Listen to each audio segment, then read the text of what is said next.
নমস্কার বন্ধুরা, শুভ সকাল। আমার সকল বন্ধুদের জানাই স্বাগত। আশা করি আপনারা সকলেই ভালো আছেন, সুস্থ আছেন। আমিও ভালো আছি, আমার পরিবারের সকলেই ভালো আছে, সুস্থ আছে। সকাল সকাল এই যে মাম্মাম স্কুল যাওয়ার জন্য রেডি হয়ে গেছে। মাম ঘুমাচ্ছিল বলে বিছানাটা তোলা হয়নি, বাকি সব কাজ সারা হয়ে গেছে। মাম স্কুলে যাক, তারপর করব। মামসোনাকে স্কুলে পাঠিয়ে দিয়ে প্রথমে ভেবেছিলাম যে বিছানাটা গুছিয়ে নিই, কিন্তু বিছানাটা তোলার সময় পাইনি। আগে চলে এসেছি টিফিন বানাতে, কারণ আমাকে একটু বাইরে যেতে হবে। তাই জন্য তাড়াতাড়ি করে সকালের টিফিনটা বানিয়ে নিচ্ছি। এদিকে আটা মেখে রেখে দিয়েছি, আর এদিকে একটাতে রুটি করব, আর একটাতে এই যে সবজি কেটে নিয়েছি, ভাজবো। বাঁধাকপি আর গাজর একসঙ্গে এই যে ভেজে নিচ্ছি। আর এটাকে একটু হালকা ভেজে নিয়ে এতে গোলমরিচ গুঁড়ো দিয়ে দেবো, কাঁচা লঙ্কা দেবো না, যেহেতু মাম খাবে। আর এই যে পাশের ওভেনেতে ডিম ভেজে নিয়েছি, এই ডিম ভাজাটাও তুলে দেবো। মাম আর বাবু সবজি খেতে চায় না, তো সবজিটাকে এইভাবে করে দিলে ওরা দিব্যি খেয়ে নেয়। আর তাতে যদি একটু ডিম থাকে, আর তো কোনো কথাই নেই, ওরা এতটাই ডিম খেতে ভালোবাসে। সবজিতে মানে যে কোনো সবজিতে ডিম থাকলে আর কোনো কথা বলবে না। এই যে একসঙ্গে গাজর, বাঁধাকপি আর ডিম একসঙ্গে ভাজাটাকে রুটির মধ্যে দিয়ে দিলাম, ওর মধ্যে দিয়ে একটু সস দিয়ে দিলাম, দিয়ে এটাকে রোল করে দিয়ে দেবো। আর তো কোনো কথাই বলবে না, একদম খুশি হয়ে দুজনেই খেয়ে নেবে। আমার মতো যাদের বাড়িতে ছেলেমেয়েরা সবজি খেতে চায় না, তারা একবার এইভাবে চেষ্টা করে দেখতে পারেন। ছেলে মেয়ে অনায়াসে খেয়ে নেবে।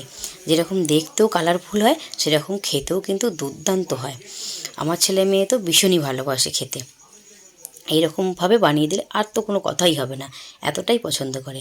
আর এই যে রুটিতে সবজিগুলো দিয়ে এক এক করে রোল করে নিচ্ছি। এই যে এদিকে বাবুর ড্যাডিকে আর বাবুকে খেতে দিয়ে দিয়েছি। আর মামসোনা স্কুলে গেছে, স্কুল থেকে আসলে খাবে। বাবু তো ভীষণ খুশি হয়ে খাচ্ছে। এই দেখুন, একটু মানে ফেলে রাখছে না যে সবজি খাবো না বলে। একটা তোর খাওয়া হয়ে গেছে। আর এই যে বিছানাটা তোলার এখনও আমি সময় করে উঠতে পারিনি। ঝটপট করে বিছানাটা গুছিয়ে নিয়ে আমিও খেয়ে দিয়ে বেরোবো।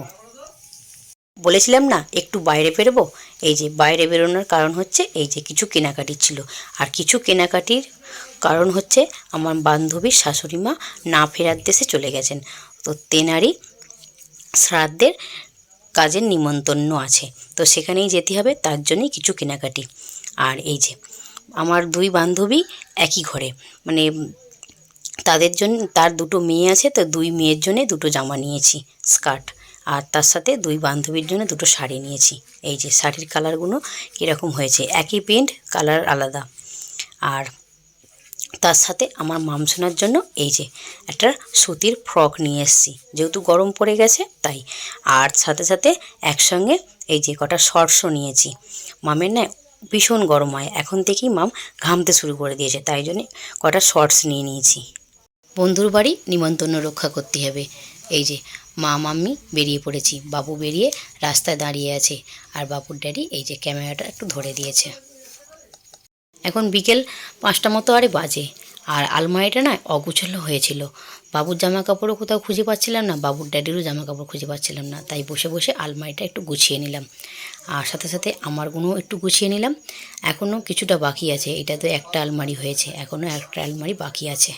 এই যে এই শোকেসটার এই অবস্থা, এটাকেও গুছিয়ে নেবো আজকে। আর আজকের মতো ব্লগটা এখানেই শেষ করছি।